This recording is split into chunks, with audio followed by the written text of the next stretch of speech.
মালিকের বলেন, হে আল্লাহ, আমি রোজা ছাড়বো না, ভাঙবো না। তুমি রোজার বরকতে আমার গ্যাসের রোগ থেকে শেফা দান করো।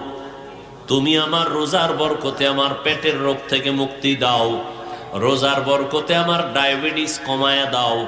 রোজার বরকতে আল্লাহ তুমি আমার রুহানি পাওয়ার বাড়ায়া দাও।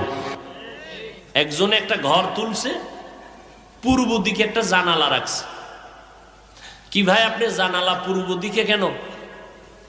বল ভাই, পূর্ব থেকে একটু আলো আসতে হবে না ঘরে? আর এক আল্লাহর বান্দা বলে, আমি আলোর জন্য রাখি না, আমি কোরআন শরীফ দেখবো আর পড়বো, এজন্য জানালা রাখছি। এজন্য নিয়ত বড় কঠিন। নিয়তের কারণে সওয়াবের কাজও গুনাহ হয়, নিয়তের কারণে দুনিয়ার কাজও আখেরাতের কাজ হয়ে যায়।